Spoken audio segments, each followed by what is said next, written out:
Hello, everybody, and welcome back to the Biff Rugby League podcast. It's some would say unlucky number 13, time for episode number 13, but I don't think it has. It's been quite a nice, gentle start to a new podcast life for us all. And before I ask how everyone's getting on, I'd like to apologise to the London Scholars. Last podcast, you would have heard us say that they are currently the worst professional rugby league or semi-professional rugby league team in the world because they hadn't won a game in however many. And they proved us wrong at the weekend by beating Oldham, getting their first 2 points, jumping up to ninth in League One.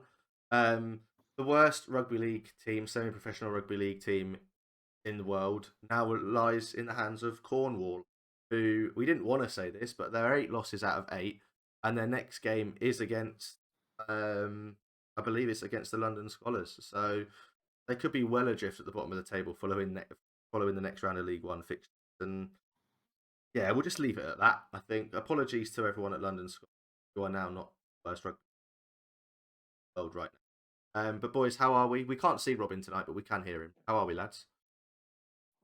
Yeah, I'm good. I enjoyed a good weekend. Watched the Challenge Cup final in the pub. And even though there was no sound and the screen was like no bigger than my phone, it was still a mint atmosphere. So I was super happy. Bit jealous that I couldn't be there in person like you, but yeah. How about you two? Yeah, you could say that number 13 is the unlucky number of episodes, but you could also say it's the loose forward of episodes. So, other things that are a bit loose at the moment, our ability to predict who the worst team in League One is. So, it's all gelling nicely together by the looks of it. But yeah, I'm well, thanks for asking. Yeah, it was good. It was nice to be able to get to a live rugby league game again that wasn't Tigers, wasn't working at it. And that's something we haven't really spoke about as well. Like, I want to say a massive thank you to the RFL for allowing me to co-commentate on Bedford Tigers versus Bristol Golden Ferns. Not the Sunday just gone, the Sunday before. Fantastic to work alongside Matthew Holton. Wonderful to hear the fantastic news on our league. So my last week, finishing off year, having half term, being able to do that, it's all been absolutely wonderful. And like you said, Robin, we had the Challenge Cup final. That's a fantastic step. The Tottenham Hotspur, absolutely grand. Being closer to the pitch as well, like we were up in the top tier, and we felt a lot closer to the bar at Wembley. You could hear everyone. It was just really nice to be there. It felt better than, and we'll get into it later on as to more details about all of that. Really nice to. I'm glad we all managed to. What did you guys make of change to Wembley? Did you really notice it watching from home or not? I think the stadium looked great on TV. It looked really modern. It looked like quite full. There was a sort of a shot at half time when all the pundits were talking, and they was had the stadium in the background. And honestly, other than when we played at Camp Nou, I don't think rugby leagues look better in the Northern Hemisphere anyway. So I'm quite torn really because Wembley feels like the sort of the home of the Challenge Cup, and I think it's important that we have a regular fixture at Wembley. But this stadium was really impressive, and I think it was received well. And from the views that you sent, and from just things that I've heard, I think it was a really great option, and I definitely think we should try and get back there. Yeah, Toby. What about yourself? You said you didn't manage to watch it live, but watched it back since. Did you feel? Do you feel like it was a better atmosphere, sort of what feel, more of like a cup final than sometimes Wembley does feel?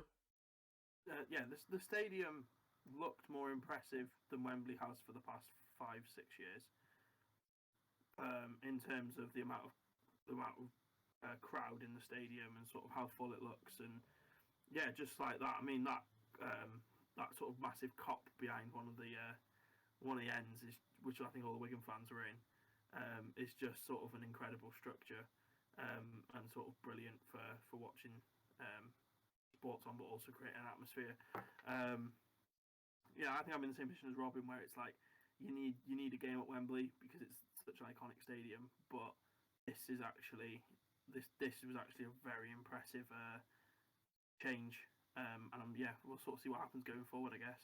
Yeah, I think it's a 60,000 seat stadium. The attendance was officially 51,600. Had the Fev League game beforehand, and a lot of the Fev fans and League fans had, maybe not a lot, but quite a few of them had left before the Challenge Cup final, because it's a long way back home for them. It's not the easiest of stations, like stadiums to get to if you're not from like close by, because you get like 2 or 3 different lines, get to a certain station. But it was easy for me getting to White Hart Lane, across to Seven Sisters, and up to Pancras and home. Like, as you like, yes, getting home took a little longer because everyone was going the same way. That was the only negative I had from the fact that, actually, one of two negatives I had from the weekend was everyone was going the same way home. Everyone was going to the same station on the way home, and everyone was going the same way from that station. Whereas at Wembley, got a lot more platforms instead of just the 2 platforms, one northbound, southbound, 3 southbound, 3 northbound. It is, and people are going totally different directions. So they're all going to one station, and they're panning out quite quickly. Whereas at Tottenham, having to wait, we were stood still for probably in 45 minutes at Park Lane trying to wait for the train, and then probably another half an hour at Seven Sisters, just because there was that many same direction. Second negative tab was lack of programs available. Like, we got to where usually you go to Wembley and there's loads of people stood outside. You've got selling programs outside all the way up Wembley Way. You have load everywhere inside will be open, no matter what floor you're on. There'll be a souvenir stand. They'll have plenty. They just didn't seem to have any. Like, I went and got beer when I got there, £6.50 for a pint of Heineken. I think Wembley's not £8 for a program, and they didn't have any. Like, I would expect them to have loads if they're for £8. Like, people that bought a program for £8 at the week, £3 more. Like, that's it. That's a disappointment. I think it's a working class sport. Like, a lot of teams, backgrounds, working class fans. £8, you're only going to read once. That's a bit of a rip. Yeah, and you've got to consider as well, like, fans have already paid a lot of money for the tickets. Yeah, They've paid a lot of money for the travel. It's a whole day, so you've got all those expenses that come with it as well. But then again, if you're in Tottenham, I suppose you can't charge those prices because, I mean, I don't know how many people they managed to get from the surrounding area, how many Londoners and people from that side of London, but they would probably expect those prices. So I guess that's maybe why they tried to charge them. I don't know if you could really work it out from being there. Do you think there was a lot of sort of neutrals that hadn't been before, or do you think it was mostly those travelling fans from the 4 teams playing? There was a lot of travelling fans, and there was a lot of players from clubs that go.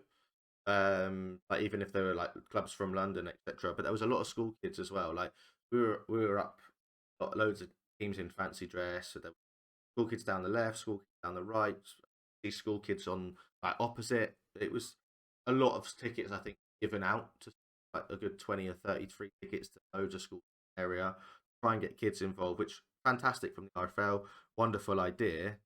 But I think the prices of everything else, like the food and stuff, these people can't take things away from there. All they can do is watch the game. Like, I'd love to have a physical ticket like we used to have instead of plastic. Like, sorry, in terms of like an e-ticket, like, actually give me a proper ticket rather than like a printed paper copy. Make stuff like, I wouldn't mind paying £5 for a program. That's probably my limit, but I ain't gonna spend £8 on one. I think the prices of the beer and the food is down to the football club, so you can't really. I don't think you could blame the RFL for that, but they've got to think about what they're doing and how they're going to do it. Being at Tottenham, fantastic. I think that stadium in a better location, wonderful. I'm not sure it's a cup final stadium, but I tell you what, it'd be like magic weekend, or maybe even the semi-finals and the final. Like, that'd be have like a triple header, like 2 triple headers on a magic weekend. And if about maybe doing Challenge Cup quarterfinals and the finals there over 2 days, I don't know how well the pitch would hold up if it pitch. Yeah, and don't they? Because they have an AstroTurf pitch underneath. Yeah. Someone was showing me a video, so they can like wheel out the grass pitch Yeah, and then put the AstroTurf in, and they've done that for the American football. yeah, they have. Like, is that a possibility? Do you reckon we could do something like that to make it last the If full weekend? if you imagine having to, I suppose you could have 2 rugby leagues on there, and then overnight you wheel the next one in, so then damage it. If that makes sense, that if that was something that they would be able to do, then I don't see why somewhere like Tottenham could host maybe the Challenge Cup semi-finals and the final in one. Like, it's a big enough stadium where you get 4 sets of fans in, give each end their own sort of thing. So do you know what I mean? And you go from there and you see what you get, because you're most likely going to get Saints fans that'll have the women's team and the men's semi-final. I don't hasn't happened. So you're going to get guaranteed women's teams, especially if you put that women's final. That'd be something I'd like to see. But then again, I'm just thinking if you had like 4 Super League clubs, for example, if you did the semi-final double header, Yeah, they sold like 85% of the tickets with 2 Super League clubs, and fair enough, 2 reasonably well supported Championship clubs. The risk is that you would be able to sell more than that. Do you reckon? And I think therefore, I think if you made it a event, instead of advertising it through the clubs as the, I think the RFL went, it's triple header weekend, and also you don't put them both in the same. Like, that is ridiculous. Like, getting semi-final tickets and final tickets in the same pay packet. That, moving it to May, I know it was scheduling conflict, didn't really have much, but I think it needs to go back to July. Like, it needs to feel like it's an end of season event. We've still got more than half the season left. I don't think it doesn't feel like the end of a season. It didn't feel like the end of a season event. Like, Wasn't it in like the August bank holiday, and that was the one. yeah, it used to. Yeah, away from August bank holiday was a big deal. Yeah, it used to be the August bank holiday, but I think and then it used to. I think it was July. It used to be July anyway. I mean, it was July last year. I remember it being in July last year, and it felt really good. It felt nice, hot as well. But yeah, as I say, it can't be in that bank holiday window again. They need to find a permanent home for it in terms of the fixture scheduling. But the other thing I would have concerns with in terms of is 2 trips to London for almost 4 guaranteed sides to not be from London for a semi-finals. Is that too much to ask of fans? But I guess it's point. I think if you can see how crappily Ellen Road sold for the semi-finals. It's tough, isn't it? 'Cause I think the fans enjoyed being at Tottenham. I didn't hear a negative of being at Tottenham. A lot of people are saying it needs to stay there. Maybe give it one more year. I think if you give it one more year, do it in July. Mainly because I don't think it needed to be in May. I don't genuinely. I think the fact it was in May, the same weekend as 3 Wembley finals or playoff finals. Champions League final was that night. You had the Rugby Union Cup the European final that day, and then that there's a lot of rugby going on. So the fact that there was 51,000 people, and it came second in the audience share of sports events on that day, second only to the Champions League. I don't think there's any complaints about how many tickets were sold. That 8,000 tickets not sold.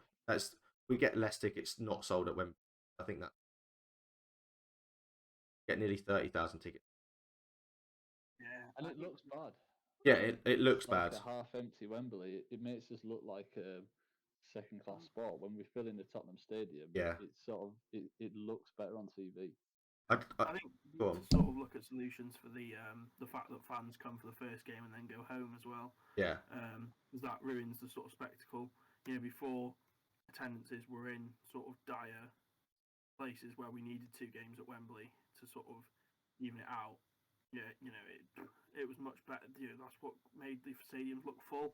I mean, I went to the FA Trophy final the weekend before last in football, and that they had the FA vase on before for the similar reasons. Yeah. And there was 8,000 tickets. I think it was either 8 or 16,000 tickets, one or two sold. I think it was 8,000 tickets sold to the FA vase teams. Yeah. And about 40 of the if 8,000 fans stayed, and just you had like you just had this empty half of a stadium, Yeah. and it's just or empty half of a lower tier. And yeah, I think there needs to be some sort of fix to that as well. If especially, I think you said that the Lee and Featherstone fans actually got put on the lower tiers. Yeah. And Yeah. I'd rather the game, which is only on BBC Sports website, put their fans up in the nosebleed tiers. Yeah. And Yeah. Challenge Cup look That was a difference this year, is because the Beverley game was actually 1895 Cup Final was actually on. What was on TV? It was, they showed it. I think it was BBC One. It was actually on telly. So the fact that they made it look like there was fans filtering in and stuff, fine. A lot of the Fev fans were down next to the Huddersfield fans, and they were given that thing. I don't know where the Lee fans were, because all the Wigan fans were in with, like, it looked packed. I don't know where they put the Lee fans. It might have been opposite on the right hand side, and I couldn't quite see that. But I know for a fact that they moved some Wigan fans down, because you would have noticed in that first half, as Huddersfield were attacking on their left edge, there was a massive empty block right edge. There was a bit of an empty block on that right hand side. Like, that's really weird. Like, it's right in the middle of the Wigan fans, isn't it? Then in the second half, them blocks were full, and then the top tier was slightly empty. So they brought the fans down. It was weird that they didn't do that for Huddersfield, whose fans were right up in the right up in the top, opposite the dugouts, right in the top. So you couldn't see them on the telly. Just about see them in the ground. They didn't manage to bring them down and fill the gaps on that bottom tier. I think if they'd have filled them gaps on that bottom tier in that second half, it would have felt different for the Huddersfield players in that second half, with their team attacking to more of their fans. Does that make sense? Yeah, that totally makes sense. I think that's a very smart idea. If the teams come into the first game, fill up the back, and Yeah. then if they decide to leave, it's not as noticeable. But I've got to know, like, you're travelling all the way to London to watch Lee or watch Featherstone in the cup final. No. Why on earth would you leave? Why on earth would you not stay? You've paid for the ticket. You're going to be able to stay and watch a Challenge Cup final.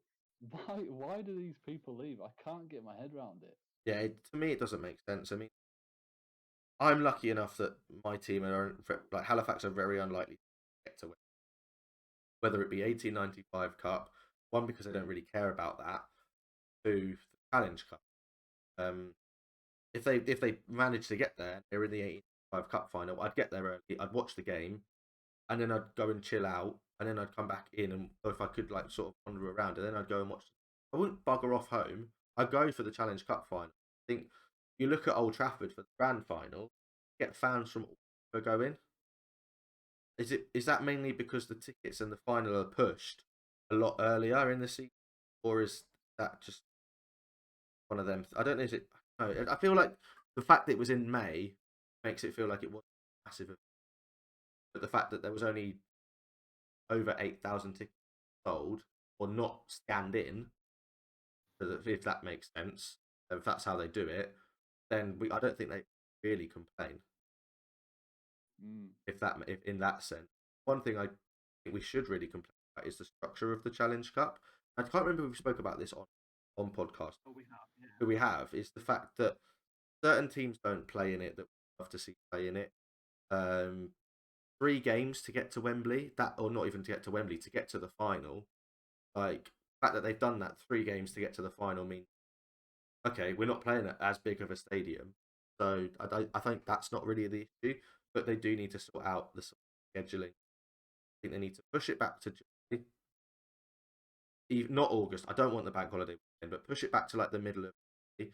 Keep the semi-finals maybe in, like, the end of May, so the weekend that they've just had the final, maybe make that semi-final week. But can't have the semi-final and final so down. Can't treat it like an end of season thing when it's halfway through. It's coming before the State of Origin. That said, that to me, the State of Origin game 2 is the. Yeah, I agree that putting the semi-finals and the finals so close together, it's a big ask when both fixtures are going to be a travel for fans. They're not like, no fan base has got 2 home fixtures in a row. Yeah. But I do like that the Challenge Cup is so much earlier this year. I think it gives us like intensity early on. It's sort of like, I don't know, so much changes in a year. Look at Halifax when at the start of this year Yeah. they weren't doing too great. All of a sudden they're gonna knock York off third place. So it sort of like rewards those teams that peak early, and it just adds that extra bit of. I don't know. I really like it. I think when we get towards the end of the Super League season, we often talk about the cup because it was not that long ago. Yeah. Now we're not going to be able to say talk. Do you know what I mean? It's like that Yeah. was then. Forget about it and move on and focus. And so I quite like the difference, and I think it also helps.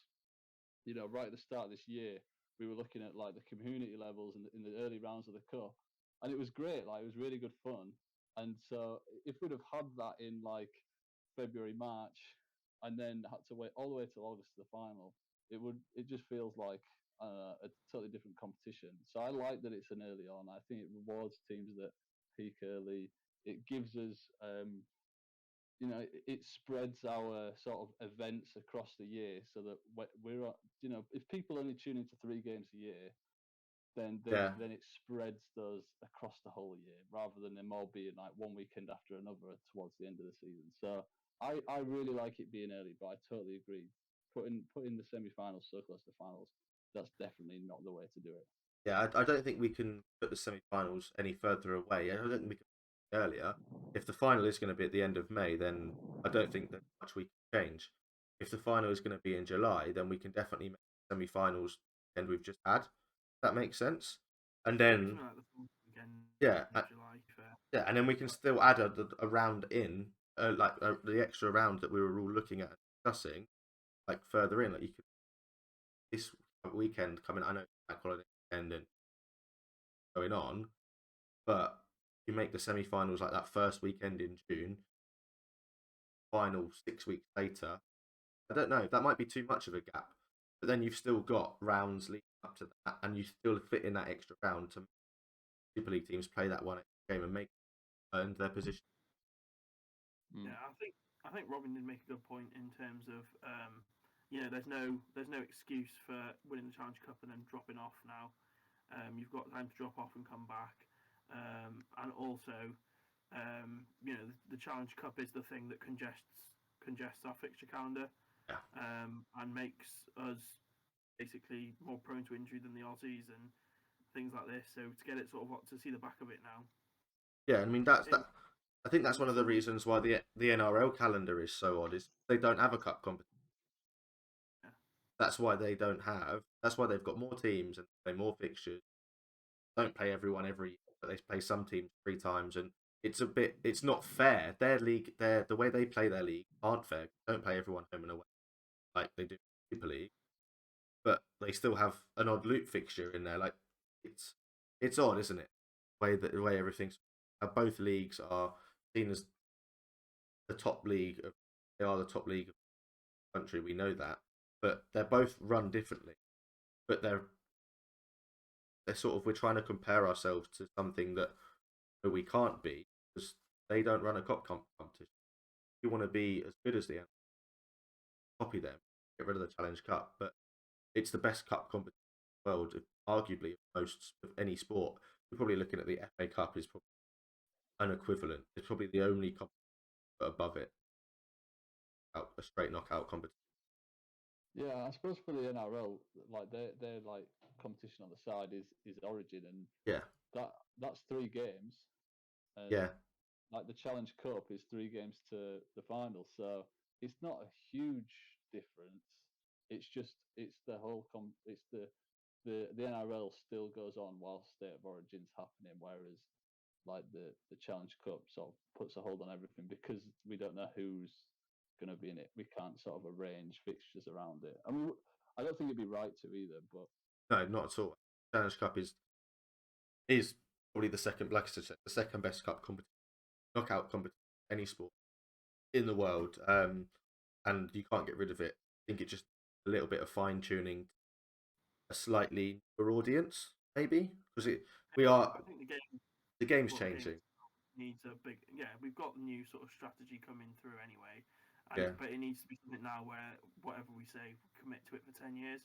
And whether that says the Challenge Cup Finals in July for 10 years, the Challenge Cup Finals in May for 10 years. Yeah, 100%. Whatever it is.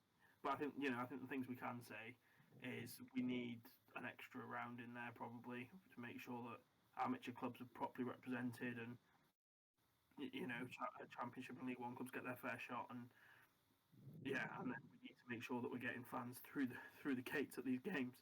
Yeah, 100%. I mean, if they turn around and say next year's Challenge Cup final is going to be at the Tottenham Hotspur Stadium, I think they sell it out.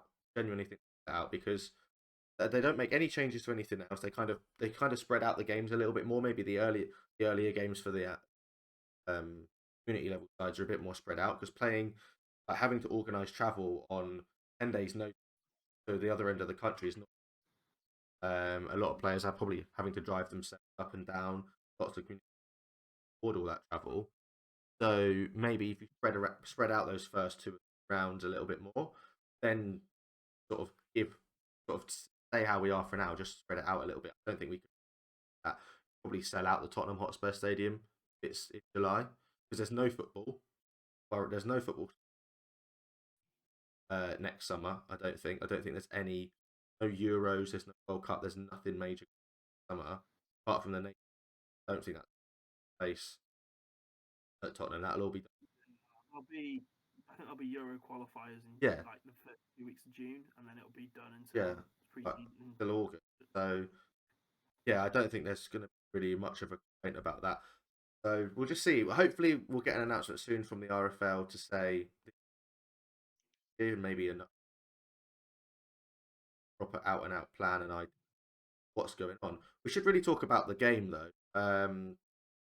We've all watched it. 16-14. Great try to win the game by Harry Smith kick through to Liam Marsh. Shocking defending from the Giants towards the end of that game. It really opened up that last 10 minutes. Such a battle. Smithy should have got sent to the bin. We know that now, because he's had two match bans post game. Luke Yates has been handed, I think, a ban as well post game. Dangerous act. Game as a whole, fantastic. Referee let it down for me. He tried. I think he. They say it sounds wrong for saying this, but he tried his best to ruin the game without trying to ruin the game. If that. No, the referees don't want it. How do you think he ruined the game? I just think he called penalties when he didn't need to call penalties. Didn't call penalties when he should have called penalties. Didn't stop the game when he should have potentially stopped the game. Stopped the game when he didn't have to stop the game.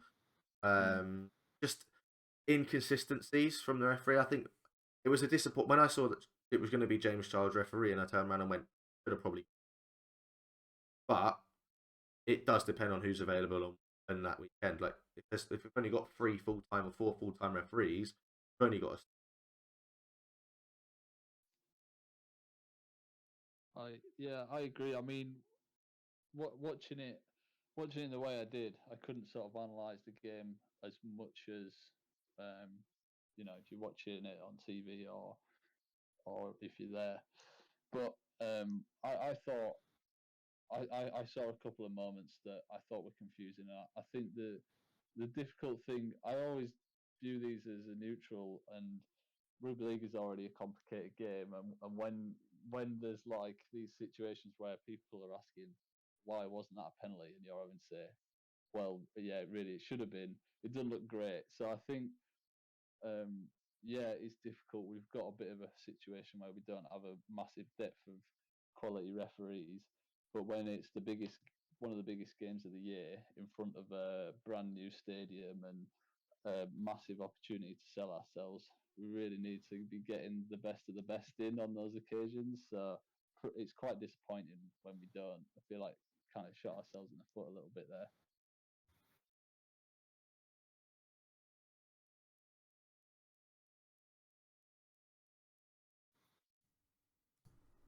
Yeah, I mean, for some reason, I feel like the 1895 Cup Final was better refereed, but I don't know who refereed that off the top of my head, so I wasn't there to see it. I'm just going to try and find out now who refereed that game. But James Childs, it was the first the first Huddersfield try, I think, was scored off the back of a player down for Huddersfield, or for Wigan even. First Huddersfield try was scored because a Wigan player was down, but then when a Huddersfield player went down and it wasn't a head injury, the referee stopped the game before the doctor had come onto the pitch. Like, it was weird how that seemed to be, how that was refereed. The obvious yellow card for Smithies was obvious. I don't understand how he might have missed the first initial contact, and it was difficult to see. Like, even in the stands at the time, I said, why is everyone making a fuss out of that? It didn't look that bad. It just looked like he'd come over the shoulder and sort of caught him just below the neck. But watching it back on the replay, it was like, okay, yeah, that's a yellow card minimum. But that would have been a red in Super League last week. Yeah, it becomes really frustrating as well that we have the TMO available and we don't use them properly as well. Yeah. For me, I'd rather whoever's in the TMO box go, "Hey James, you missed a call. Pause the game. You're going to want to see this because he's going to need to get sin binned." Yeah. Then as go to a match review committee, and the match review committee basically say our refs are rubbish. Yeah. They're having to do all the jobs for them. I think there's a Twitter account that's a spoof of the RFL match review panel. It and is. They put out Morgan Smithies has been banned for 4 games. James Child keeps his job purely because we don't have anyone else to referee the game. And it's like, it feels like it resonates quite well, doesn't it? Yeah, it does. It's Other than that, yeah. It's quite I think straight after the cup final, before we sort of reviewed all the footage, everyone sort of said that was a really good cup final in terms of it was a close game. It came down to the end. There were some tidy plays. That Harry Smith kick. Harry Smith sort of putting his name out there as a future England prospect. I wouldn't go that far, but yeah, he'll play for the Knights, and think he'll only play for England if injuries, loads of stupid halfback injuries occur. But yeah, he really stepped up. Like we were saying at the start of the season, and something that you said, Toby, I think, was how do you put Bevan French, Cade Cust, and Jai Field all into the same team when they can sort of play in that sort of spine with Tommy Luluwai in there, Sam Powell in there as well. Tough to sort of fit every one of them in. Where does Harry Smith fit? And we were thinking, does he move on? Does he go out on loan? No, he steps up and he goes to show that actually I can do it. His kick in from the tee wasn't perfect, but it was a lot better than Tui Lolahea's. His dribble kick through for Marshall was absolutely outstanding. And for me, I feel bad for him because he was the man of the match. And I think if the voting had happened later than that try, because I think it happens like with 6 or 7 minutes to go, something is stupidly early in like that towards the end of the game. A lot of that voting happens before the game is finished, and it does need to happen before the game's finished. But if that game goes to extra time potentially with a Huddersfield penalty, you can't then choose the man of the match at the end of extra time. It has to be the man of the match from that time. And Chris McQueen for me wasn't the best player on that pitch that day. It was Harry Smith. Yeah, and why does it have to be before the end of the match? Why can't we just wait until the final whistle and then announce, or then make the votes? Yeah, I don't. They've around all the journalists, haven't they? Before the journalists have to do their full time. Yeah, so they have to send. Yeah, they have to send the reports off straight away because with it being a 3 o'clock kickoff, I think they have to get their reports in by like 5:30 for that evening's edition of paper, or 5 o'clock for that evening's edition of paper. So they need like the man of the match and stuff. Everything needs to go in before. So it's horrible because everything needs to be in so early. But if it does go to extra time one year, they're not going to make them anyway. Yeah. So why not just wait? Like it is difficult. And before we go on, I just want to point out that Halifax have just beaten Dewsbury 66-0 in the Championship. So I'm in a really good mood. Lachlan Walmsley has been kicking, and yeah, we should have won 72-0. I think they missed 3 kicks. So it would have been we're definitely up to third. But yeah, it's Harry Smith to me man of the match. Chris McQueen, yes, outstanding. Jermaine McGilvray showed again that he's a big game player. Like he was unreal for me. Do you think that sort of solidified him as one of the definite? I know we talk about this last podcast about him sort of being in the England squad, but he has to go, doesn't he? Yeah, definitely. Like you say, big game player. He just doesn't. he just doesn't stop, does he? He doesn't take a backward step. No. So I think he's locked in now off that performance. But there's what we were saying earlier. The cup's so early in the season. There's so much could change. But Yeah, that's definitely like a strong case put forward in that match. yeah, definitely. Toby, for you, what was your sort of standout, other than maybe like the kick and the try that won the game? What was your sort of standout moment? What was your sort of turning tide moment? Where do you think Wigan won that game, or where do you think Huddersfield maybe lost that game? I mean, I think it comes down to that sort of pedigree. I think where this is what Wigan do. Like many of those Wigan players came through a Sean Wayne system that grinded out games and were prepared to play into the last 5 minutes. And Huddersfield, this is their first season being good for a number of seasons now. Yeah. I think if we see it's very similar. It's Ian Watson coached Huddersfield against a sort of team with great pedigree, and it's the exact same as when Salford got to the grand final. Yeah. Where Ian Watson's done incredible things to put a team together, but then you've got a group of players who are very good on their day, but have no sort of real experience in big moments, and sort of grinding out games and things like this. Yeah. So I think it's just probably a mentality that's the real difference between the two. That it comes down to Wigan being that sort of, for as long as we've known Wigan, they've been an 80-minute team, and Huddersfield have got to pay their dues to get to that point. I think. Yeah, definitely. A player that sort of stood out for me was Bevan French. Jai Field, I thought would be man of the match because he's been ridiculous all season. Huddersfield did really well to keep him quiet, but because they kept him so quiet, Bevan French stood out. 185 metres from 18 carries. John Bateman made 186 metres from 17 carries after an 80-minute performance. Brad O'Neill played 52 minutes at hooker, 43 tackles. Morgan Smithies made 61 tackles, but he missed one, and he also recorded a try assist. I mean, every single one of those players stands out to me on that Wigan team. They played well together. They stuck it out until the very end, as they should have done.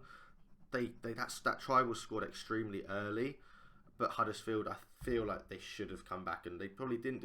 Neither team deserved to lose that game. I don't think, did they? Really? No, I think that the key thing was those missed kicks for Huddersfield. Yeah.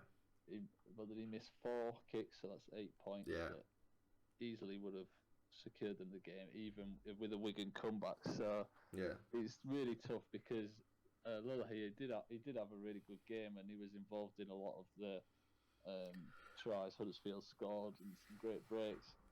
And so it's just really hard to take that. I mean, I can't remember him being the first choice kicker for any team he's played in. So no. It's kind of an oversight really from Huddersfield to not have a regular kicker within that 17. Yeah, I was really shocked. I mean, we got there when the players were warming up. I sat down in my seat about half an hour, 40 minutes before kickoff, and Will Price was out there, and I was like, he hasn't been named in the 17. Is that because like Russell was carrying a knock? And I think it was the fact that Russell had come into the game injured. I think a lot of players were carrying heavy knocks in sort of vital positions, and I thought, oh, he might be one of them. Like, I would have preferred to play him ahead of Ashton Golding, if that makes sense. Like, it was weird that Golding came on towards the end of the game and not a player of Will Price's calibre, the sort of player we know Will Price can be. Yes, that's a lot of pressure to put on the young man, but I feel like if you bring Will Price into that game against a tired Wigan team with 15 minutes to go, he probably gives you that little bit more of an X factor. But was that a surprise for you two, that he wasn't in the 17 and after being named in the squad? I feel like if they weren't going to pick him, they should have just left him out of the squad completely. Yeah, I mean, would have been his first game back from the ban. Yeah, it would. Right? Yeah, that would have been his first game back after 10 games off. It's a big ask, isn't it? I suppose. Yeah. It's a bit of a risk, and I don't know. I mean, not taking that into consideration, I'd pick Will Price over Ashton Golding. But taking that into consideration, I guess Ian Watson is thinking, it's too risky to take a player with just totally unknown form. Yeah. and put him in front of a massive opposition, big occasion like that. So I don't think Ashton Golden did a bad job there. I think I was pretty impressed with his game, really. Yeah. From the little part he did play. Yeah, definitely. Toby, two players that stood out for me for Huddersfield this weekend. Leroy Kodjo recorded 210 running metres from 19 carries and got on a one-handed offload assist for Jermaine McGilvray's try. And then Chris Hill, after just 20 minutes on the pitch before he was injured, he made 100 metres from 8 carries, clocked 9 tackles and 6 decoy runs before he limped off with his leg injury. A player that we didn't put in our England squad, and I think if he'd have carried on playing the way he had, and hopefully it's not a bad injury for him, is there any way these two lads who are getting on a bit squeeze their way into that 24 maybe? I think there's every chance that Chris Hill does, but I think towards the end when we were picking our 24th man, we were saying, do we want a ball carrying prop? Do we want, do we want a Chris McQueen who's just can do a bit of everything? What kind of player do we want that 24th man to be? Yeah. And I think it's that is if Sean Wayne wants to make sure that his team's physical and up to that sort of high, can go with the rest of them, can go with the best of them. Sorry. Then I think Chris Hill is in with a shout, but also in terms of looking to the future, he's not a top 4 prop in England anymore, I don't think. No. And if he's not a top 4 prop, it's kind of like, what's the point in taking him as a number 5 or 6 when he's 34? And this would be his last sort of time in an England shirt. But I guess that depends on what Wayne's philosophy is going to be. In regards to Kodjo, I really liked the team that we picked. He's somebody who I don't think we've seen immense consistency from. But puts in a performance like that, a Huddersfield side that makes it to a semi-final or a grand final. Yeah. Also, we're having a different conversation, aren't we? So I think there's potential there in terms of Kodjo, but I think that there's obvious centres who get ahead of him to the point where I don't think that you can sort of argue for him over the players. Yeah, definitely. But like I said, congratulations to Wigan, commiserations to Huddersfield. Well done, Chris McQueen, on picking up the Lance Trophy Man of the Match. Well done to Lee for overcoming Fev, Edwin and Pape winning the Ray French Award. So congratulations to him. We've now had 3 different winners of the 1895 Cup in 3 years. So I think that does go to show that teams are taking it that little bit more seriously now. Like, it's not just Fev trying to win it all the time. And I mean, I know they tried to win it this weekend and they didn't. Go on. 5 championship round of 16 losers or something. Yeah, something like that. Yeah. So it's a second chance to get into Wembley for them. So congratulations. What was I going to say? A fun fact from this weekend is that the 2 teams that decided to take a 2-point lead within the first 3 minutes of the game, Featherstone and Huddersfield, both lost the final. So a note to coaches out there: if you're in a cup final, don't take an early 2 points to get on top of the board because you'll lose the game. We need to move. Yeah, don't kick a 2-point. Just go for the jugular straight away. That's how you're going to win a final. Before we move on, it's State of Origin next week, Wednesday the 8th, game 1, 10:11 in the UK, playing in Sydney. We're just going to run through the teams. I'll run through the New South Wales team, and we'll run through the Queensland team. For New South Wales, you've got Tedesco captaining at fullback. Brian To'o, Katoni Staggs, Jack Whiten, Daniel Tupou, Jerome Luai and Nathan Cleary in the halves. You've got Payne Haas, Damien Cook, Junior Paulo, Cameron Murray, Tarek Sims and Isaiah Yeo at the start for the starting 13. On the bench you'll have Stephen Crichton, Liam Martin, Regan Campbell-Gillard and Ryan Mattison. And then your extended sort of reserves, you'll have Nico Hines, Tyson Frizzell, Jacob Saifiti, Joseph Suwali and Api Coruscant. So, strong team. I think any one of those players could play in that 13, but we'll talk about them in a minute. Queensland, Ponga at full back, Selwyn Cobbo on one wing, Valentine Holmes, Dane Gagai in the centres with Xavier Coates on the other. Halfbacks of Munster and Cherry Evans captaining the side from 7. Tino Fasua Malawi, Ben Hunt and Josh Papali front row, Kurt Capewell, Felice Calfusi and Ruben Cotter rounding out the starting 13. Harry Grant, Lindsay Collins, Pat Carrigan and Jeremiah Nanai on the bench. Tom Dearden, Jai Arrow, Thomas Flegler, Hamiso Tabuai Fido and Murray Taulagi on the extended reserves. I think There's certain players on there that are a bit shocking to me, but then there's quite a lot of players out injured. Robin, are you looking forward to? We'll do them in next week's prediction for the thing. So don't tell me who you think will win the game. But are you looking forward to seeing State of Origin and these players? Yeah, two like you say, a couple of omissions there. I think the standout for me for that Maroon squad is Fafita being overlooked. I know that he's not been the best version of himself, but I'm surprised that he doesn't make it because he's a handful. Yeah. And then on the Blues side, I think Josh Adokar sort of a bit unlucky, not to be included, but I guess he's not playing for the best team now, so that plays a part. But yeah, I'm excited for the game. Definitely, I'm considering taking the morning off work just to watch it. Another player that stood out for me, I think me and Toby kind of spoke about this before we came on air, was Corey. No, there's no Corey Oates, and for me, like one of the top scoring wingers in the league this year, always reliable, will make yards, strong hard carrier, very sort of Jermaine McGilvray-esque in how he's not afraid to run the ball up. I was surprised that he didn't get picked ahead of Selwyn Cobbo, who's a young right winger. Like a bit of a weird one, that one, Toby. Don't you think? Or do you think he should have been maybe in the extended squad ahead of maybe say Taulangi? Yeah, no, I think Corey Oates should have been in there somewhere. I think he's done it at Queensland level before, and he's sort of had a season this season. What I will say, talk about the statistics. His tackle efficiency is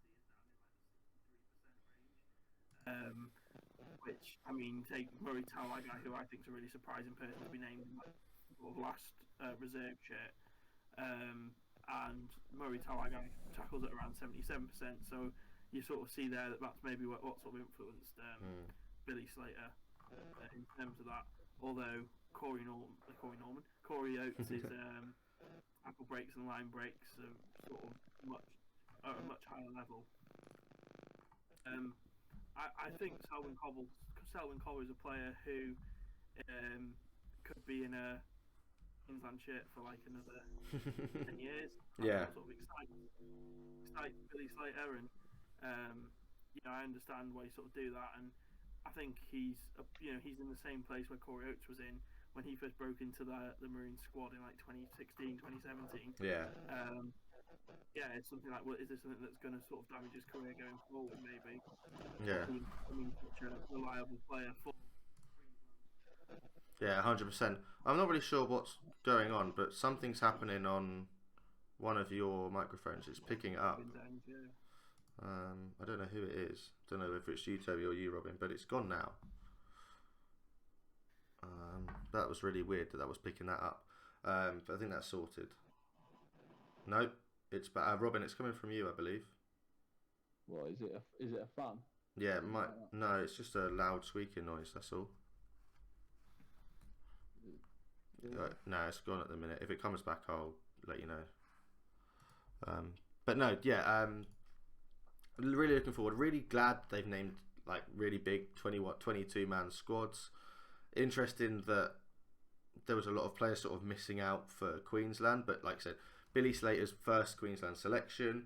I don't think there's a lot of pressure on him to sort of win it, if that makes sense. He's sort of, we don't know what type of coach he's going to be. We don't know if he's going to be a hands-on coach. We don't know if he's sort of going to sit back and let his assistant coaches sort of take the reins while he sort of tells them what he wants to do. I'm happy for Nico Hines being in there, but it is weird seeing both him and Suwali and Crichton from like named from between the 14 and the 22. One shock for me is that Harry Grant won't start at hooker, but Ben Hunt will. Like, has Ben Hunt been starting at hooker for the Dragons? He starts at 7 for the Dragons, I believe. Then to me, he shouldn't be playing hooker for to be fair. State of Origin. I think we had this conversation last year. Well, not we had this conversation, but I think the media had this conversation last year about Ben Hunt, being put in the hooker jersey for Queensland. There's something about when he plays hooker at a State of Origin level where he just becomes a very useful player. But when he's played hooker for the Dragons, he's definitely been better in the halves. It makes sense to me why you'd sort of pick Ben Hunt in terms of he'll bring players around him onto the ball more than take the ball himself. And I think maybe it's something where Billy Slater's probably more comfortable coaching that style, because that's the style he would have been a bit more used to with when Cameron Smith sort of playing hooker for him back in the day. Yeah. So Yeah, I can see that. I wouldn't be surprised if I put a prediction out there of the game will swing in Queensland for his favour for the first 10 minutes when Harry Grant's on the pitch. Yeah. I wouldn't be surprised if that prediction sort of came to light. Yeah, 100%. There's with this team that's been picked. I know we've got no Latrell Mitchell, no Adokar, no Corey Oates, no David Fafita, who we assume will play for Australia. Nearly said England, then that would be weird. We assume will play for Australia, but there's a very, very slim chance that he'll go and play for Tonga at the World Cup at the end of the year. I kind of hope he does, because I feel like he has got he will have obviously Tongan descent on one side of his family. Can we sort of pick an Australia squad with this team, or with the fact that Luai's in there, Staggs is in there, Tupou's in there? Like, these guys are not. We know Toto's going to play for Samoa. We know Tupai and Luai are going to play for Tonga and Samoa as well. Junior Paulo's probably going to go and play for Samoa. Like, Tarek Sims is likely to play for Fiji. Players like this are not going to play for Australia, are they? So can we really pick an Australia team with this team, with these two squads, or not? Because usually we would. Usually we would. We can pick Munster and Cleary. We can pick Tedesco. We can pick Damien Cook. Yeah, I think we can then. I think that sort of picks you. I think then your centres, you're looking at Dane Gagai and Jack Whiten and Valentine Holmes. You're going to be the three World Cup centres if you're going on sort of who we're looking at. I know Mitchell's not there, but Mitchell will be in the squad. Ponga's probably likely going to sit out the World Cup. He's not going to be. I don't think he's going to be one of the players that gets taken. Based on this, Cherry Evans will have to go. Based on this, Ben Hunt would go ahead of Harry Grant. Like, this doesn't really make sense to me. Nico Hines is not likely to go. Who? Yeah, Kafisi. I think I'll get Kafusi, Murray, and Capewell. Yeah, Yeo will probably go. I think you can definitely pick like a good 20, but then it's like, it's interesting now, isn't it? Where you take that Luai and Cleary partnership. You can have the Blues, but you'd split up for Australia. Yeah, That's crazy. Yeah. Do you think like the NRL need to say, okay, if you play for these players, I know you want the best of the best for State of Origin, but it always used to be like an Australian select committee. No, I just think they need to bring back the Anzac test so that we get to see what the Australia squad looks like. We see who's eligible for Australia before Origin. Then we have Origin, and we all of a sudden say, well, this player might want to play for Australia. We know this player's going to play for Samoa because he chose Samoa over Australia during the Anzac window. Yeah. So like this player might want to play for Australia, and we start to just sort of tweaking the squad that you've already got earlier in the season. But we know the Aussies hate international rugby league more than. Yeah, I mean Australia haven't played an international rugby game since 2019. I mean, it's 3 years. Like, they should have played one last year mid-season, just in case the World Cup did go ahead. Like, it's weird. I mean, Payne Haas, is he going to play for Australia, or is he now going to go and play for Samoa? But I know a lot of the Samoan players don't want to play under the current Samoa head coach, which is why there was a big hoo-ha of who's going to lead them into the World Cup. It's something we'll go into a bit more next week, and probably the week after, once we know sort of, well, maybe more of when Origin 2 comes around, because I think there's a Tonga versus PNG or Tonga versus Samoa game that weekend. So we'll see which of those players choose to play for their country of Tonga or PNG or Samoa that weekend instead of playing for State of Origin. We already know that Daniel Tupou is likely to miss out on Origin 2 because he'd rather play for Tonga than Australia. So it would be interesting to see who comes in on the wing ahead of him. But we need to move on. It's set a 6 time. And it's tight. It's really tight at the top. Both myself and you, Robin, we're both on 54 points. Toby, you're slacking behind a little bit. Still 6 points behind on 48. So this is definitely a week where I think you need to sort of win some games, and we might have a little bit of fun. First up, Workington versus London, the two bottom teams in the bottom of the championship. London have sacked Jermaine Coleman. It's Friday night on Premier Sports. Where are we going, lads? What are we doing? Straight after a coach sacking, I'd tend to side with the. Sorry, it's Thursday night, not Friday night. It's Thursday afternoon. Straight after a coach sacking, the players on sort of average, I would say, our players tend to play better for that first game after a coach sacking. So, London have actually won a game this year, so I will take London. They've also had a bit of banter on Twitter, which has been quite amusing. So, I'll take London on this one. Robin, what about yourself? Yeah, is it a London home game as well? No, it's away in Workington at 12:30 on Thursday. It's live on Premier Sports. Plug, big plug. Oh, I think I'm gonna have to still go with London, but that would have cemented my decision if it was a London home game. But yeah, it's still not enough. I think I'll back London. Yeah, definitely. I think it's going to be a triple whammy there for London. I'm really hoping that. I feel for Jermaine Coleman and his brother Jamel, because the step up from Scholars to London is huge. We know that. It's the fact he brought a lot of League One level players with him. They knew it was going to be a bad year.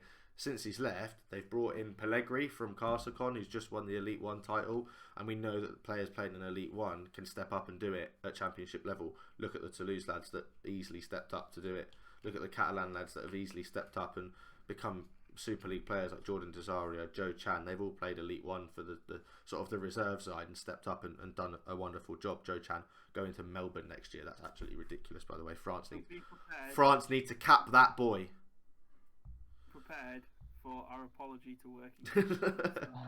No, I don't. We can't apologise to Workington. We'll have to. If Cornwall win at the weekend, we'll apologise to them, and then it'll be West Wales will be the worst rugby league team in the world again. But we need to move on. Widnes Bradford, two teams that are right next to each other in the Championship table once again. I think they've already played each other once this season, and I think Bradford came out on top just. But it's a huge game away at Widnes. Again, I think it's Thursday. I've just lost my sheet that had when the games were. But yeah, I believe it's Thursday. So where are we going? Is it Thursday? Yes, away at Widnes Bradford, Thursday, 3 o'clock. Yeah, because Widnes lost to Sheffield, didn't they? The other week in the Monday night game, and they did. But I think Bradford won, so just going off that and watching a pretty poor Widnes side at York, I'm going to back Bradford. Yeah, I'm going to back the Bulls as well. They've had a bit of an up and down season. Did they get rid of John Keir in the end, or is he still there? Was it John Keir or whoever it was in charge? Is he still there? I don't recall them. I don't recall them getting rid of him, but yeah, it's weird, isn't it? They parted company with him on the 26th of April. Oh, okay. So yeah, about a month ago, I didn't even realise they'd got rid of him. I mean, I good for them. Not long ago that. Yeah. So yeah, weird one. Let's see. I think Widnes don't have a new coach, by the way. So Widnes also are coachless, because I thought it was going to be a Henderson, but it's not Henderson, and no one's sort of got a. They haven't got a new head coach yet, and you said with the new head coach gone, players step up, Toby. So are you going to go for Widnes or not? No, after a flying start to the season, Widnes have sort of just been down in the dumps since, and I think Bradford have been a bit up and down, but at least they've been consistently up and down. So I think I'll take Bradford for this one as well. Yeah, another sort of triple whammy Bradford. I don't think I can back anyone other than Bradford against, like you said, a Widnes side that started off well, dropped off, haven't been overly impressive as of late, but they could sort of do a number. Next up, we go to Super League. We've got Warrington versus Leeds, 8th versus 10th. That's not what I thought I'd be saying towards the start of the season with these two teams. Both lost 8 out of 13. Leeds have got 4 wins and a draw. Warrington with 5 wins, both in negative goal points difference. Neither team scored more than 300 points yet. Both teams conceded more than 240. Warrington conceded 310. A point between them. We were talking about Leeds potentially getting relegated with the signings that Toulouse have made. Wakefield picking up some important wins. They're still only 5 points off Toulouse. This could be, if they lose this weekend and Toulouse win, they'll be back in that fight. Yeah, crazy, isn't it? Leeds just haven't been able to just turn the season around. Last time we saw Warrington take on Leeds in the the game on Channel 4, and Leeds were the better side, but Warrington still managed to come up with a win. So I don't think much has changed since then for either side. So I'll back Warrington this weekend. Yeah, I'm going to back Wire as well, but only because they're the team higher up in the table. I'd love to see a draw, but we're not allowed to do that. It is one team or the other, and obviously if it's a draw, then then everyone gets a point. If we all sort of get 1 point, so that which is the fairest way to do it. It's tough, but it's not easy. Both teams they've got Wid at back. They played him at fullback, I think, against Saints. Did they win that game as well? I think they won that game, didn't they, a few weeks ago against Saints. They've now got Kyler Moore there. Oh no, they lost by 2 points, but they were very impressive. Kyler Moore in the squad, who is going to go to Widnes next season. Thomas Michele has joined from West Tigers. So yeah, Didson and Cassiano will join them next year. They've recruited already for next season, and they've already got 2 props in this season to sort of boost their forward pack, which we thought they would need to do, and they have done. And for that reason, I'm going to go with Wire. Yeah, I think that Wire's season isn't over yet. Like, I think they've had a few close losses which they could turn around. Whether turning them around under Darryl Powell is going to be possible, I'm not sure. I think that for this is a game where it's close enough that I can probably try and win one of my points back, so I'm going to take Leeds on it. Although, as I was going to check that Leeds were fully fit going into this game, the Super League website has stopped caring about the positions they put players in on the lineups. I've gone to click on the Leeds team, and apparently Reece Martin played on the wing. Mikoledski played at scrum half, and Zane Tetavani played at hooker, with Cruz Lehman playing at prop. So Richie Myler playing on the left wing as well. So I don't know what's happening here. Is that what Leeds have been doing wrong all year? They've just been playing players. Maybe that's what they should. Maybe the Super League are telling them this is what you should be doing. Like, this is what. Another thing I want to talk about quickly before we move on to game 4. James Bentley. I said it, didn't I, when they signed him at the start of the year? He's the biggest liability in the game. He's missing another 3 games for a high tackle in the win over Wakefield. It's his 3rd ban of the season. When he comes back, he'll have missed 9 games out of 15 or 16. He'll have been banned for more games than he's played, with more than half the season gone. Like, the man is an idiot. It's crazy, isn't it? It's crazy. I was like really impressed when they announced his signing, because he chose Leeds over a great Saints side, and I was saying how, you know, this is how you build a good culture, and it's such a good sign that Leeds have still got this people want to play for him. Yeah. But maybe the passion that he's got is just being used in the wrong way, and it's turning into just sort of, he's letting his emotions get the better of him, and it's turning into just mindless violence. I don't know. I just don't understand how he can't just behave himself for more than 2 or 3 games before getting another ban. Yeah, 4-game ban for attack. Go on, Toby. I was just saying, not many players can say that they lead the league in certain stats. He leads the league in yellow cards, red cards, and he's one off leading the league in penalties. So, in the few games he has actually played as well. That's what I mean. He'll have missed 9 games, and I bet he still leads the league in penalties at the end. Like, it's such a shame, because when he isn't playing aggressively and he doesn't concede penalties, he's fantastic. Like, he scores a lot of tries, he makes meters, he's solid in defence, but he's just so error prone, and it's so disappointing to see, because if he wasn't, he'd be a shoo-in. If he wasn't so error prone, he'd be a shoo-in for the World Cup. But he's such a liability. He's so unreliable.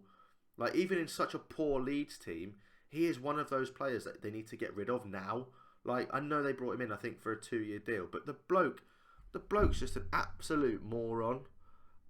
Like, I've just sent to the WhatsApp group the profile picture that he took for joining. He looks like a thug, man. He looks like a thug, and he acts like a thug, and it's so disappointing to see. We need to move on though. This fixture early in the season shocked us, because we all picked Saints. I think every single one of us picked Saints to win this game earlier in the year. They travel to France this weekend, and they've got Toulouse. And because I'm ahead by 6 points, and I don't mind falling a point or two behind Robin, I'm going to go with Toulouse just because I can. And I think with Corey Norman, Nathan Peets, the players they're bringing in, fair play to them. He's actually got a squad he can pick from now as their coach. So go on Toulouse, go and get another 2 points for me, please. If Corey Norman had signed at the start of the season, then I would have been as excited about him as I was about Brodie Croft. So it's quite exciting to see what he could potentially do in that Toulouse team. But Nathan Peets is a player that Lee tried to sign to get them out of trouble last season. Yeah. So it's still probably better than their current options, but I'm not sure it's quite the signing to sort of to take them above Wakefield and Leeds. No. But very positive. Very positive view. And I can't actually decide do I want to win this one. Oh, well, in that case, then I'll let you have a think, and I'll go with Robin. I don't believe that Toulouse can do the double against Saints. Unfortunately, because obviously I would rather Toulouse win. But I do think that there should be a rule that if you're the team that gets promoted and you can do the double against the defending champs, then you should be exempt from relegation. I think that should be a rule. Yeah, because didn't no, I'm gonna have to go for Saints. Yeah, London did it, didn't they, a few years ago, and they did the double over. Yeah, Saints. That's it. They should have been kept up. If you can do that. Yeah, it's disappointing. Toby, 1-1 on this side. Who are you going to lean towards for this? Saints don't travel well to France. They've got injuries. They're having to sort of refine an identity. So I think I'm going to side with you, Brad, and take Toulouse. Oh, Toby's licking his lips. He's going to be top of the table at this rate. Game number 5, the battle of the two. Actually, only one of the worst two rugby league teams in. Actually, no, it is the worst rugby league team in professional rugby league or semi-professional rugby league against the former worst team in professional rugby league. Cornwall versus London Scholars, 9th versus 11th on this one. And I'm only going to go with this because they picked up a win against Oldham. And we've seen how bad that Cornwall are. I'm going to go for Scholars this weekend. Two on the bounce, and it'll be 3 next week when they play West Wales. So look, yeah, you're predicting London are just going to turn the season around. Just bam, bam. They're just going to go 3 wins on the trot, 6 points, up to 7th, easy as you like. That's what's going to happen. I can't see a win coming out of Cornwall. It would be nice, but I think London are going to be realistic about the fact that Cornwall will be trying to stage an assault, considering this is probably one of their only chances to score points this year. So they'll be prepared. They'll know exactly what the next fortnight holds, and Scholars for me. And Toby, are you making it 3 Scholars out of 3, or are you gonna go with Are you gonna back the Cornwall side? Yeah, history is telling us that whoever we say is going to be the worst team in League One isn't. So I think it's I back Cornwall. They'll make the Memorial Ground a fortress for this for this picture. All 200 seats will have someone sat in them. And yeah, they'll be sort of channeling that Ottawa energy that they have in them somewhere. Nice. I think Harry Aronson, a Cornwall winger, he used to play for North Wales Crusaders as well. So you got to back your boys, didn't you? Really? Yeah. Another one that I'm going to let you go for here, Toby. I'm going to let you go first on this one. North Wales Crusaders versus Keighley. Battle of the top two. Is it 2 unbeaten sides in League One? 2 teams, both with 8 wins and no losses. This is a big game. Whoever wins this will likely be the champion at the end of the year. Am I right? It's come at such a perfect time in the season as well, Yeah. where both teams have been able to establish themselves as the best 2 teams before they have to face each other for the first time this season. Yeah. And do you know what? It's impossible. It feels almost impossible to predict. But I think Arias Park has actually been a fortress. Jokes about grounds being a fortress aside for this one. And I think Crusaders will be well up for this. They've shown no sort of signs that they're willing to lose this season, apart from when they play Sheffield, and they're a much better team, in a higher division. So, I don't think I've got any reason to want to not back Crusaders here. So I've got to take them. I'm going Keighley just because I think they're going to win the grand final at the end of the year. I've got Queensland to win State of Origin, Saints to win the grand final, Lee to win the grand final, Keighley to win the grand final, Australia women to win their World Cup, and England to win their World Cup. They're my predictions this year, and for that reason, I'm going to go Keighley. I also just love their kit, quite frankly. But then again, I also love the North Wales white kit. So if there's any way I can get one of them, then I would love one. Well, I like you say, difficult to call, but I've got to go with Toby and his beloved Crusaders. And also on a side note, I totally disagree that Keighley kit is awful, and they have produced some of the most hideous kits in all of rugby league. I won't argue with you, but before we go, I'm just going to read out what some of tonight's match disciplinary decisions have been. I don't know if you two have seen it pop up. Leeds Rhinos have been rocked with the news that one of their forwards has been handed a 10-match ban. If you've looked at social media, you might know who it is. Toby, do you want one guess of who's picked up a 10-match ban? And it's not James Bentley. Is it Bodine Thompson for his horrendous Gossip magazine column that he's part of? No, it's Tom Holroyd. He played a Betfred Championship game for Bradford against Newcastle. I think it was this weekend. Grade F punch in charge after being dismissed. So yeah, 10. I've not seen the clip, but yeah, 10 matches. Jake Shorrock was also sent to this thing. He got 5 matches after the tribunal downgraded the offence from grade F to grade E. Yeah, both players were fined £250. Yeah, 10 matches for punching. Was it really that bad? Did it deserve 10 matches, or was it not as bad as Will Price's tackle? Right, we don't condone violence here at the Biff. What do you mean? What do you mean? We're brought to you by Swing. We do condone a good Biff, and Tom Holroyd, I'm pretty sure he floored 3 people. I need to find this video. I want to find this video. Where is it? Yeah, it was a pretty good one. Like, I think if he gets like a match ban for each punch, then he is on about 10 match ban. I want to see it. I want to find it before we go off air. Oh, here we go. Here we go. I think this is it. Here we go. Up you get, son. Bang, bang. Oh, that's a solid punch, that.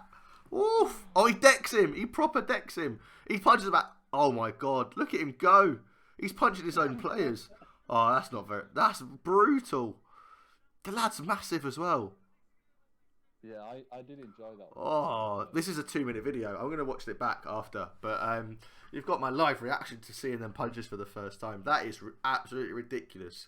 Allroyd's decked about 4 people there. Oh, my God. But no, that was the predictions this week. We're not going to do a badge rating. I've already got next week's fixtures ready to go for set of 6. So if we don't go live, we'll make sure we get them sorted for you. If we don't record a podcast, we'll make sure you get them sorted for you. That's been Toby. That's been Robin. We've been the Biff, brought to you by Swinging Arms and Shoulder Charges, and we don't condone violence, apparently.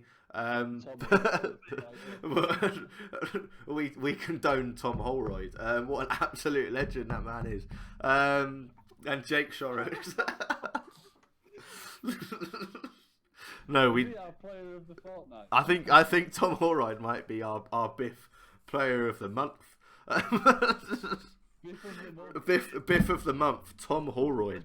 That might have to be a new award, you know. Biff of the month, Tom Holroyd. Yeah, no, thank you very much for joining us. Thank you for listening. Thank you for watching. Don't forget to like, share, comment, subscribe. Let us know what your predictions are. Let us know who you're supporting for State of Origin. I'll be Queensland. Let's go. Up the Maroons. Thank you very much for joining us, and we'll see you next time. Goodbye.